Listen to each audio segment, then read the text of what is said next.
नमस्कार दोस्तों, स्वागत है आप सबका हमारे इस चैनल में।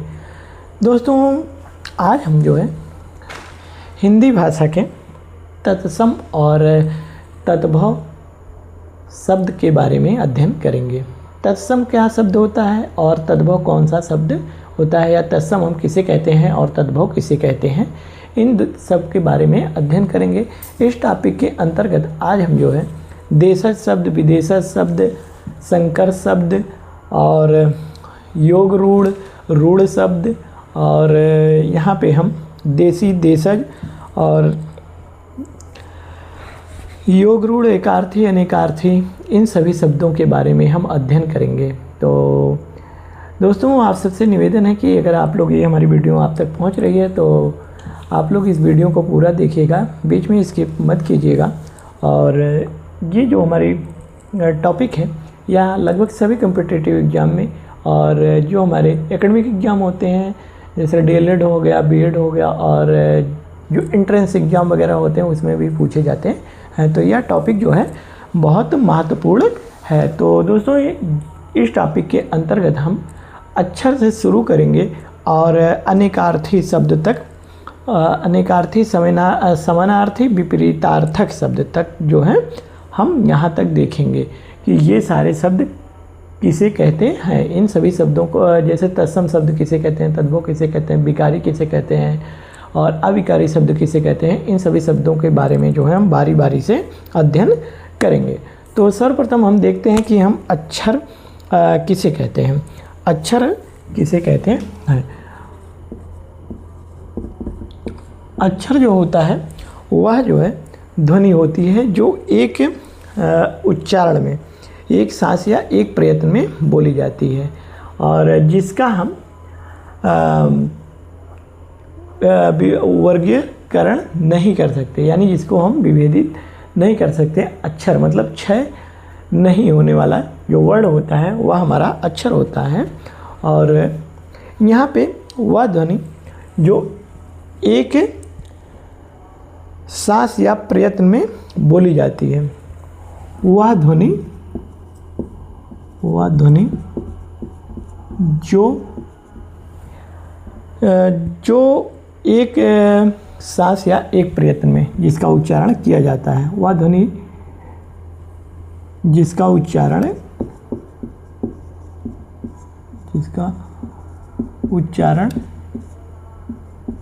एक बार या एक प्रयत्न में किया जाता है, एक प्रयत्न में किया जाता है, उसे हम अक्षर कहते हैं। उसे हम अक्षर कहते हैं। तो यहाँ पे वह ध्वनि जिसका उच्चारण हम एक प्रयत्न या एक बार में ही करते हैं, वह ध्वनि जो है उच्चारण कहलाती है। जैसे हमारा हो गया का, खा, गा, और इस तरह से जो हमारे वर्ड आते हैं वो अक्षर के अंतर्गत आते हैं। अब हम देखेंगे शब्द किसे कहते हैं। तो शब्द जो है वर्णों से का जो व्यवस्थित क्रम होता है उनसे बनता है। एक या एक से अधिक वर्णों के माध्यम से जो है स्वतंत्र एवं सार्थक ध्वनि को हम क्या कहते हैं? शब्द कहते हैं। अब अक्षर हो गया। अब हम देखेंगे यहाँ पे शब्द। यहाँ पे हम देखेंगे एक या एक से अधिक वर्णों के मिला करके स्वतंत्र एवं सार्थक ध्वनि को हम क्या कहते हैं? शब्द कहते हैं। एक या एक से अधिक वर्णों को मिला करके, एक या एक से अधिक वर्णों को हम जब मिलाते हैं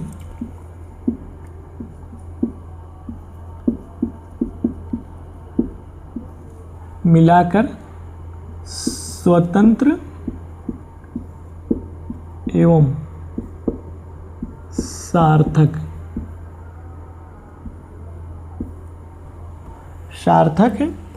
ध्वनि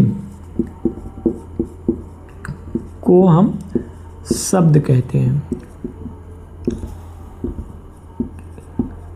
इस ध्वनि को हम शब्द कहते हैं, जिसका अर्थ प्रकट किया जा सके, यानी निश्चित अर्थ को प्रकट करने वाले वर्ण समूह को भी हम क्या कहते हैं, शब्द कहते हैं। एक और इसकी परिभाषा है हमारी, निश्चित अर्थ को प्रकट करने वाले, निश्चित अर्थ को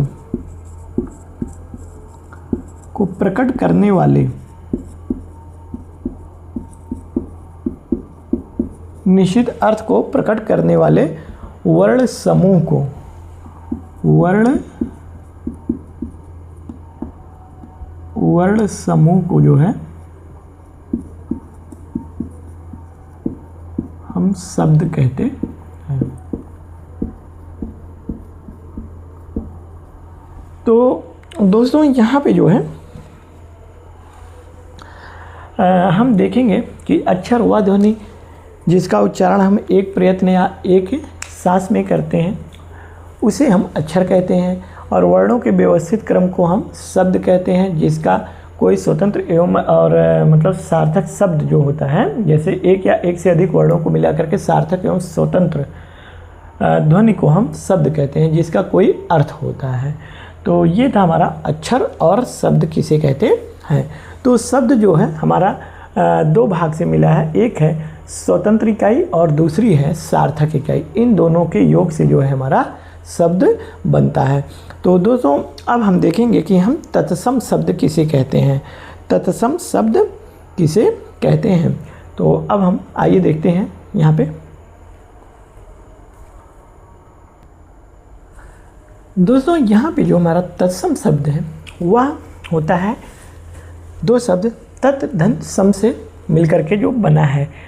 तत्सम शब्द का अर्थ है उसके समान, अर्थात जो शब्द संस्कृत से ज्यों क्यों त्यों लिए गए हैं, यानी जो हमारे संस्कृत के शब्द होते हैं उन्हें हम उठा करके सीधे सीधे उसी को बोलते हैं हिंदी में, तो उसे हम क्या कहते हैं, तत्सम शब्द कहते हैं।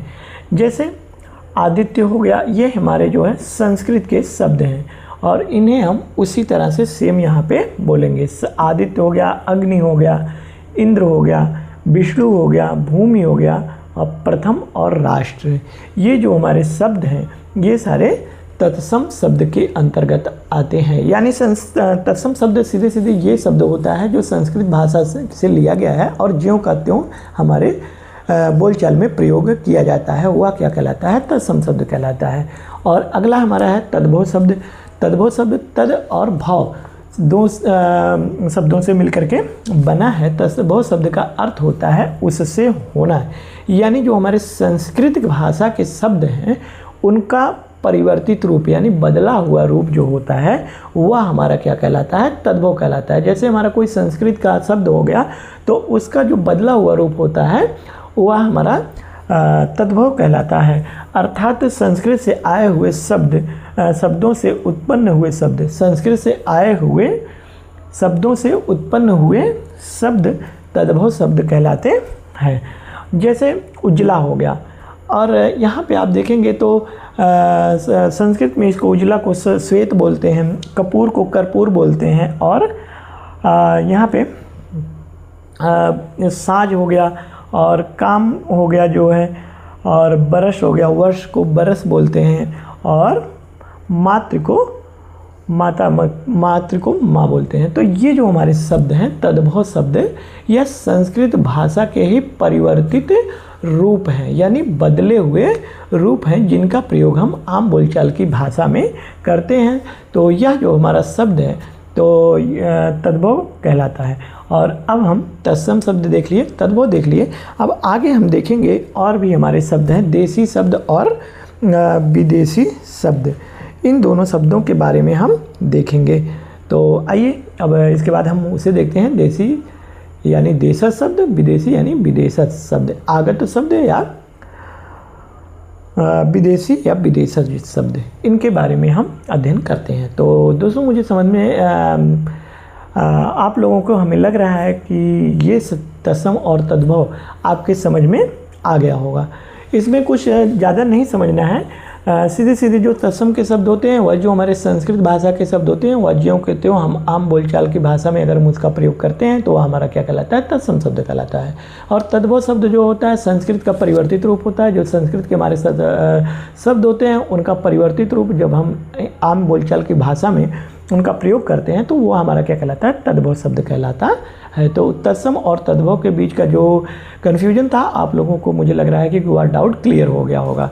तो दोस्तों अब हम इसी कड़ी में आगे बढ़ते हुए जो है देशज शब्द और विशेषज शब्द के बारे में अध्ययन करेंगे।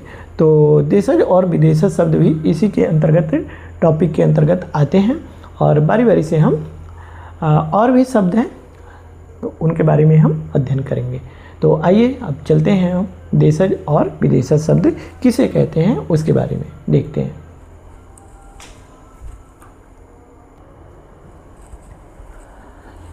तो दोस्तों इस टॉपिक के अंतर्गत जो ये हमारा देशी और देशज शब्द है इसे हम देखते हैं। तो देशज शब्द क्या होता है? देशज शब्द देश और दो शब्दों से मिलकर के बना है। तो देशज शब्द का अर्थ है कि देश में जन्मा, यानी जिसका जन्म हमारे देश में हुआ हो, उन शब्दों को हम देशज शब्द कहते हैं। या जो हमारी आम बोलचाल की भाषा होती है या स्थानीय भाषा होती है या क्षेत्रीय भाषा होती है उसी को हम देशज शब्द या देशी शब्द कहते हैं। यानी जो हमारी क्षेत्रीय भाषा में बोली जाती है और हमारी स्थानीय भाषा होती है, स्थानीय बोली, उसे हम देशी या देशज शब्द कहते हैं। इन शब्दों के कुछ उदाहरण हैं देशी और देशज शब्दों के, जैसे थैला है, गड़बड़ है और पेट है, पगड़ी, लोटा, टांग, ठेठ और ढूंढना और खाट आदि। ये जो हमारे शब्द हैं ये शब्द हमारे देशी यानी देशज शब्द हैं। ये हमारे जो शब्द हैं ये क्षेत्रीय बोलचाल की भाषा में प्रयोग किए जाते हैं। और विदेशज शब्द कौन कौन से हैं? जो शब्द किसी दूसरी भाषा से स्वीकार किए गए हों, यानी कोई और भाषा हो और उसको जो है हम स्वीकार कर रहे हैं हिंदी भाषा में, तो उसे हम आगत या विदेशी शब्द कहते हैं। जैसे आप देखेंगे यहाँ पे कैंची है और बटन है। बटन को इंग्लिश में हम बटन बोलते हैं और हिंदी में भी बटन बोलते हैं। और तोप हो गया और यहाँ पे कागज़ हो गया और कुछ अन्य ज्यों के त्यों वाले भी शब्द होते हैं जिनका प्रयोग हम सीधे सीधे इसी तरह से करते हैं। जैसे कागज़ हो गया, ऑफिस हो गई और ज़मीन हो गई और त्रासदी। इन शब्दों का प्रयोग हम ज्यों का त्यों करते हैं। यानी जो अन्य भाषा के जो शब्द हैं वह हमारे अगर हिंदी भाषा में स्वीकार किए गए हैं तो हमारे विदेशज शब्द कहलाते हैं। और अब हम देखेंगे संकर शब्द क्या होते हैं। संकर यानी मिश्रण शब्द यानी मिश्रित शब्द किसे कहते हैं? तो दो भाषाओं के मिश्रण से जो शब्द हमारा बनता है उसे हम संकर शब्द कहते हैं। दो भाषाओं के मिश्रण से बने संकर शब्द कहलाते हैं। तो जैसे यहाँ पे हो गया रेलगाड़ी। रेलगाड़ी आप देखेंगे तो रेल जो है अंग्रेजी भाषा से लिया गया है और गाड़ी जो है यह हिंदी की है।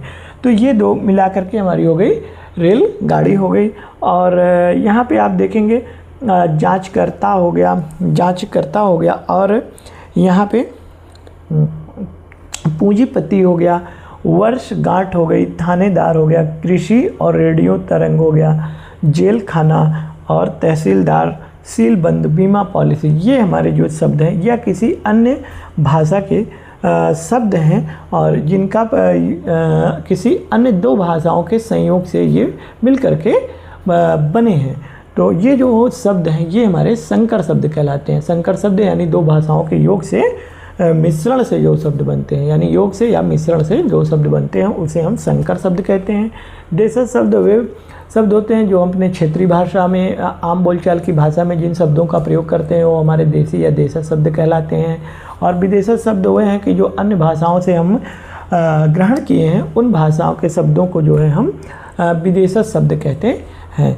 तो दोस्तों हमें लग रहा है कि आप लोगों की ये चीज़ें समझ में आ गई होंगी। देशी, देशज, विदेशी, आगत। यहाँ पे आप देखिएगा विदेशज शब्द को आगत शब्द भी कहते हैं। तो ये जो हमारे शब्द हैं देशी, देशज, आगत, विदेशज और संकर शब्द, इन सब का आपको समझ में आ गया होगा। और अब हम जो व्युत्पत्ति यानी रचना के आधार पे जो हमारे शब्द होते हैं उन्हें देखेंगे। रूढ़ शब्द और यौगिक शब्द और योग रूढ़ शब्द, इन शब्दों के बारे में हम अब देखेंगे।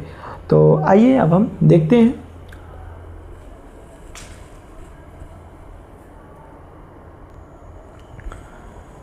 दोस्तों यहाँ पे हम देखेंगे कि जो हमारा रूढ़ शब्द है, रूढ़ शब्द क्या होता है।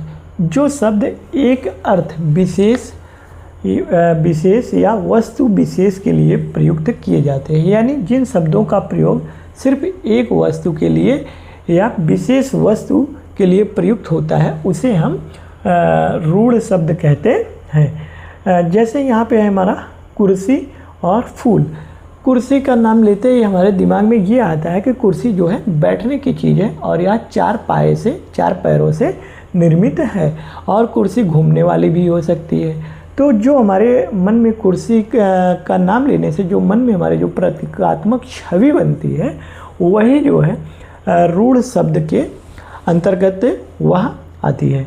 अब फूल हो गया, जैसे अगर आप फूल का नाम लेंगे तो आपके मन में तमाम तरह के फूल आएंगे कि कौन सा फूल होगा।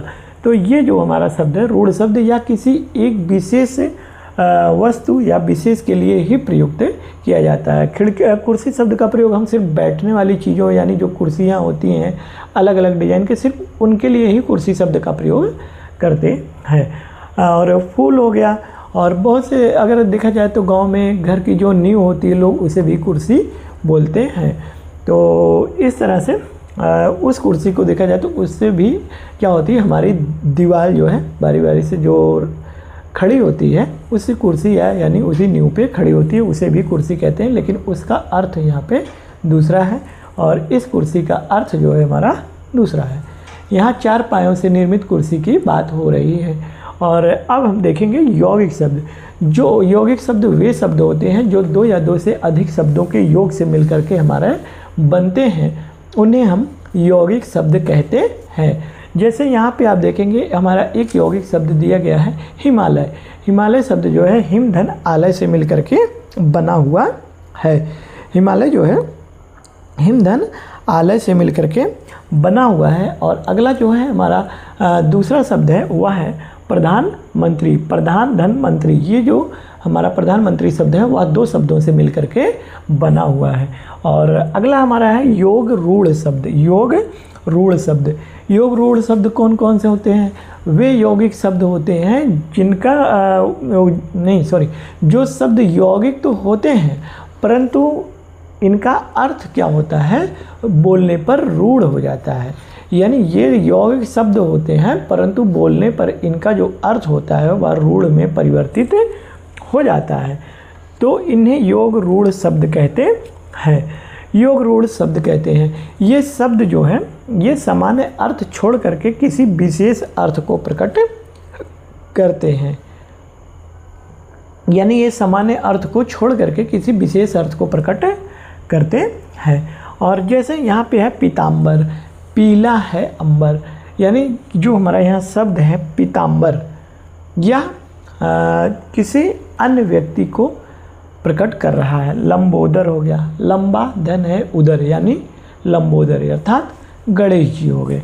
तो यहाँ पे उसी तरह से पंकज हो गया और चक्रपाणी, चक्र धारण करने वाला अर्थात विष्णु जी और कृष्ण जी भी हो जाएंगे इसमें। तो ये जो हमारे योग रूढ़ शब्द हैं ये यौगिक तो होते हैं परंतु बोले जाने के पश्चात ये रूढ़ शब्द में परिवर्तित इनका अर्थ हो जाता है। और ये जलज, ये भी हमारा योग रूढ़ शब्द है। तो दोस्तों ये था हमारा जो है व्युत्पत्ति के आधार पर जो हमारे शब्द हैं वह है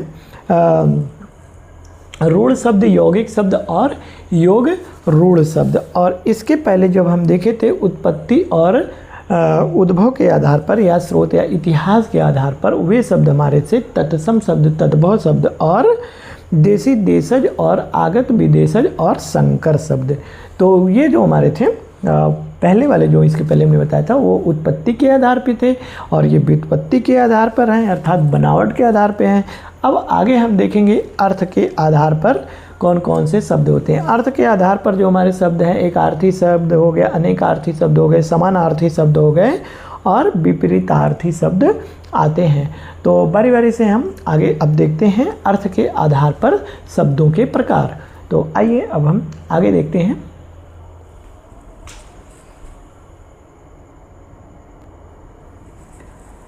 दोस्तों यहाँ पे जो हमारे व्युत्पत्ति के आधार पर जो अर्थ के आधार पर जो शब्द हैं उनके बारे में हम देखेंगे। एक अर्थी शब्द क्या होता है? जिन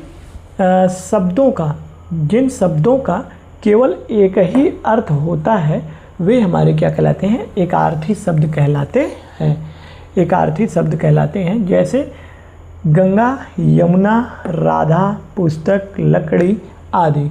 इन शब्दों का प्रयोग हम सिर्फ उन्हीं वस्तुओं के लिए कर सकते हैं। जैसे लकड़ी का प्रयोग हम किसी भी प्रकार के पेड़ हो गए, उसकी लकड़ी को किसी भी प्रकार के पेड़ हो गए जो है, उन्हें हम उसकी लकड़ियों को एक ही नाम लकड़ी से ही कह सकते हैं। और उसी तरह से गंगा जी हैं जो एक हैं, हमारी गंगा नदी हैं और गंगा नाम भी होता है, और यमुना जी भी हैं और राधा जी हैं, और पुस्तक हम किताब को ही कहते हैं। और अब हम देखेंगे अनेकार्थी शब्द। अनेकार्थी शब्द क्या होता है? जिन शब्दों के एक से अधिक अर्थ होते हैं, एक से अधिक अर्थ होते हैं उसे हम अनेकार्थी शब्द कहते हैं। जैसे अंबर, कपड़ा, आकाश, पत्र, पत्ता, चिट्ठी, कर, हाथ, टैक्स, कनक, सोना, धतूरा। अब यहाँ पे आप देखेंगे कि जैसे यहाँ पे अनेकार्थी शब्द का अर्थ है जिन शब्दों के एक से अधिक अर्थ होते हैं उसे हम अनेकार्थी शब्द कहते हैं। तो जैसे अंबर का अर्थ होता है कपड़ा भी होता है और आकाश भी होता है।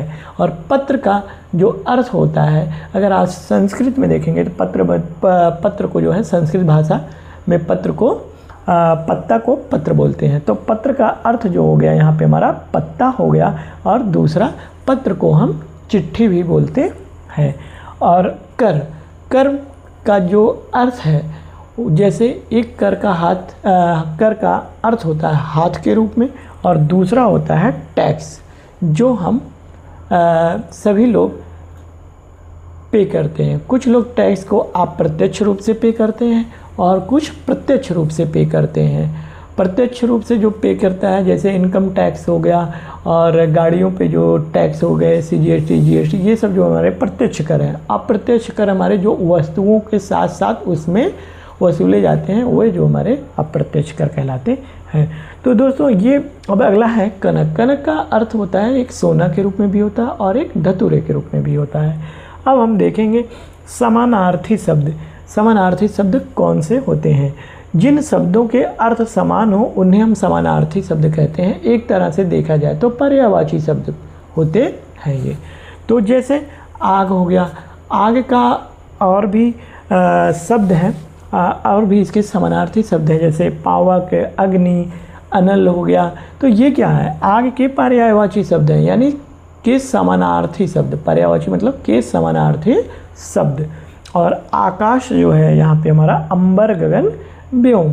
और इसी तरह से सूर्य को हम रवि, भानु, भास्कर के नाम से भी पुकारते हैं। ये जो इसका शब्द है, ये इसके समानार्थी, सूर्य के समानार्थी शब्द यानी पर्यायवाची शब्द हैं।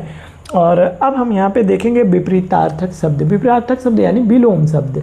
जस्ट यहाँ पे जो शब्द विपरीत अर्थ का बोध कराते हैं उन्हें विपरीतार्थक शब्द कहलाते हैं। जैसे जड़ और चेतन। जड़ का मतलब हो गया पेड़ के जो जड़ मतलब एक नीचे का भाग हो गया, और चेतन मतलब ऊर्ध्व मतलब ऊपर का भाग हो गया। अगर पौधे को में आप देखेंगे तो जड़ का मतलब पौधे के जो ज़मीन के अंदर का भाग होता है वह जड़ कहलाता है, और चेतन पौधे के ज़मीन के ऊपर का भाग कहलाता है। और इस तरह से अब अगला देखेंगे आप यहाँ पे दिन और रात। दिन और रात दोनों एक दूसरे के विपरीतार्थक शब्द हैं। और पाप और पुण्य ये भी एक दूसरे के विपरीतार्थक शब्द हैं। और झूठ और सच ये भी हमारे जो हैं विपरीतार्थक शब्द हैं। दोस्तों यहाँ पे एक और शब्द होता है हमारा वाक्यांशों के लिए शब्द। वही वाक्यांशों के लिए शब्द। वाक्यांशों के लिए शब्द कौन से होते हैं? जैसे अगर हम कोई एक शब्द बोलते हैं तो उसके कई अर्थ होते हैं, तो उसे हम क्या कहते हैं, वाक्यांशों के लिए शब्द। अधिक से अधिक विचारों को अभिव्यक्त करने वाले शब्दों को हम वाक्यांश के लिए एक शब्द के रूप में जानते हैं।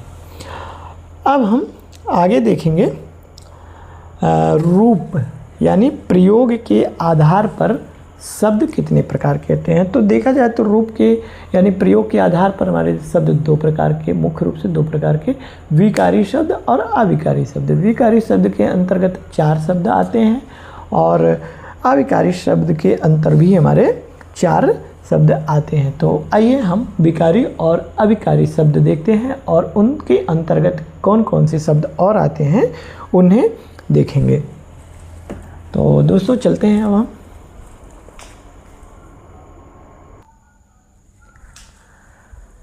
दोस्तों यहाँ पे जो हमारे शब्द हैं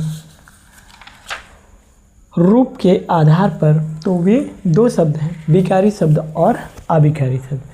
विकारी शब्द का क्या अर्थ होता है, जिन शब्दों में लिंग वचन काल आदि के कारण विकार परिवर्तन आता है उसे विकारी शब्द कहते हैं। यानी विकारी शब्द वे वो शब्द होते हैं जिसके जो शब्द दिए गए हैं उसके अंतर्गत लिंग वचन और काल समय के आदि के कारण अगर कोई विकार उत्पन्न होता है, परिवर्तन होता है, तो उसे हम विकारी शब्द कहते हैं। जैसे लड़का हो गया, लड़का का लड़के भी हो सकता है और लड़कों आदि रूप इसके बनते हैं। और विकारी शब्द के हमारे 4 और शब्द हैं, जैसे संज्ञा जो होती है वह विकारी शब्द के अंतर्गत आता है, और सर्वनाम जो होता है वह भी विकारी शब्द के अंतर्गत आता है, विशेषण जो होता है वह भी विकारी शब्द के अंतर्गत आता है, और क्रिया जो होती है वह भी हमारी विकारी शब्द के अंतर्गत आती है।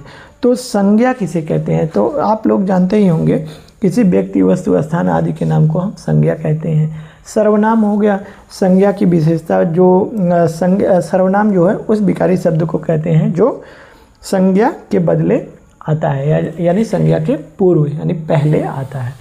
और विशेषण वे हो गए जो संज्ञा या सर्वनाम की विशेषता बताते हैं, वे विशेषण कहलाते हैं। और क्रिया, जिस शब्द से, क्रिया जो होता है जिस शब्द से किसी काम का करना या होना पाया जाता है उसे हम क्रिया कहते हैं। जैसे खाना पीना जाना आदि होता है। और विशेषण हो गया जैसे यहाँ पे जो संज्ञा सर्वनाम की विशेषता बताता है, जैसे अच्छा बुरा काला और नीला पीला भारी मीठा, ये सब जो है हमारा विशेषण है। सर्वनाम है जो संज्ञा के पूर्व बोले जाते हैं, वे सर्वनाम शब्द कहलाते हैं। जैसे मैं तुम हम वह यह शब्द जो होता है वह सर्वनाम होता है, और संज्ञा जो है किसी व्यक्ति वस्तु स्थान आदि के नाम को संज्ञा कहते हैं। जैसे किसी व्यक्ति का नाम हो गया, वस्तु का नाम हो गया, स्थान का नाम, वह संज्ञा के अंतर्गत आता है। जैसे यहाँ पे हो गया ब्राह्मण हो गया, लखनऊ हो गया, प्रयागराज हो गया, और पाँव हो गया, हाथ हो गया, लड़का हो गया, लड़की हो गई, ये जो हमारे आते हैं यह संज्ञा शब्द के अंतर्गत आते हैं। अब हम देखेंगे अविकारी शब्द किसे कहते हैं। अविकारी शब्द जिन शब्दों में कोई बदलाव नहीं होता, वह हर परिस्थिति में एक समान होते हैं और ऐसे ही प्रयुक्त किए जाते हैं। तो ये शब्द जो हमारे होते हैं वह मतलब किसी भी परिस्थिति में आप इनका प्रयोग करेंगे तो ये बदलते नहीं हैं, ये सेम इसी तरह से रहते हैं, इसलिए इनको अविकारी शब्द कहते हैं। जैसे जहाँ हो गया, लगभग हो गया, ना हो गया, तक हो गया, यदि, तो, लेकिन, के, बिना, ये जो शब्द होते हैं ये अविकारी शब्द कहलाते हैं। यानी इनका हर परिस्थिति में एक जैसे ही प्रयुक्त होते हैं, इनको बदला नहीं जा सकता। अविकारी शब्द के अंतर्गत जो हमारे 4 और शब्द आते हैं, क्रिया विशेषण अव्यय हो गया, संबंध बोधक अव्यय हो गया, समुच्चय बोधक अव्यय हो गया, और विस्मयादि बोधक अव्यय हो गया। क्रिया विशेषण अव्यय जो होता है जिस शब्द से क्रिया विशेषण या दूसरे क्रिया विशेषण की विशेषता प्रकट होती है। क्रिया विशेषण जिस शब्द से किसी दूसरे क्रिया विशेषण शब्द की विशेषता प्रकट होती है उसे हम क्रिया विशेषण अव्यय कहते हैं। और यहाँ पे जैसे आज, कल, अब, कब, परसों, ये, जहाँ, यहाँ, ये जो होता है ये शब्द होते हैं, ये क्रिया विशेषण अव्यय के रूप में आते हैं। अब हमारा है संबंध बोधक अव्यय। संबंध बोधक अव्यय से ही आपको पता चल रहा है कि यह संबंध दर्शाता है। जो अव्यय किसी संज्ञा के बाद आकर उस संज्ञा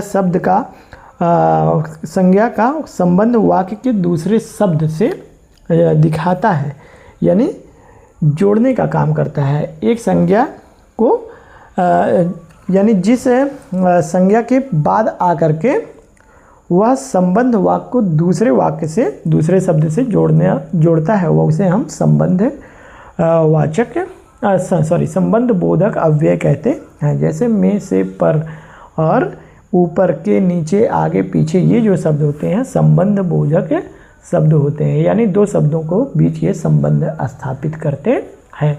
अब हम देखेंगे समुच्चय बोधक, जो क्रिया या संज्ञा की विशेषता ना बताकर एक या पद का संबंध दूसरे वाक्य या पद से क्या करता है, जोड़ता है। समुच्चय बोधक संज्ञा या सर्वनाम की विशेषता ना बता करके एक वाक्य या पद को दूसरे वाक्य या पद से संबंध स्थापित करता है, उसे समुच्चय बोधक शब्द या अव्यय कहते हैं। जैसे दो और दो मिल करके क्या हो जाता है हमारा, 4। 2 और 2 4 और हो गया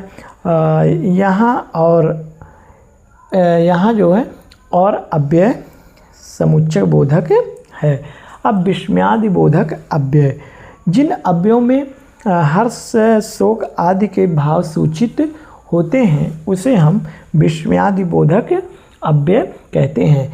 यानी जिन अव्ययों से हमें हर्ष, शोक आदि के भाव सूचित हों पर उनका संबंध जो है वाक्य या किसी विशेष पद से ना हो, उन्हें जो है हम विस्मयादि बोधक शब्द कहते हैं। जैसे हाय अब मैं क्या करूं, हाय अब मैं क्या करूं, और आहा आहा वाह ठीक, ये जो आश्चर्यजनक शब्द होते हैं देखा जाए एक तरह से, तो ये विस्मयादि बोधक अव्यय के अंतर्गत आते हैं। तो दोस्तों ये था हमारा आज का जो टॉपिक था, तत्सम, तद्भव, देशज, विदेशज शब्द और उनकी व्युत्पत्ति के आधार पर, रचना के आधार पर, अर्थ के आधार पर इन सभी शब्दों को हमने यहाँ पर के बारी बारी से देखा। अगर आपके मन में किसी प्रकार की कन्फ्यूजन हो तो आप जो है हमारे कमेंट बॉक्स या फिर हमारे टेलीग्राम लिंक से जुड़ करके अपना परेशानी या जो भी चीज़ें अगर आपको समझ में ना आई हो तो आप वहाँ से अपना निराकरण हमारे द्वारा किया जाएगा। तो दोस्तों ये था हमारा आज का टॉपिक, यहीं पे ख़त्म होता है। मिलते हैं अब हम नेक्स्ट क्लास में विलोम शब्दों के साथ। तब तक के लिए धन्यवाद, गुड नाइट, गुड बाय। और दोस्तों एक चीज़ और है, ये जो शब्द हमने आज पढ़ाया है इसमें जो मुख्य हमारे तत्सम, तद्भव, देशज और विदेशज शब्द जो भी शब्द हैं उन शब्दों को हम अगली वीडियो में एक अति लघुत्तरीय प्रश्न के अंतर्गत जो है बारी बारी से लाइनर टाइप के क्वेश्चन में हम इसको बना करके आप लोगों के बीच वीडियो में प्रेषित कर देंगे। तो दोस्तों चलते हैं, गुड बाय।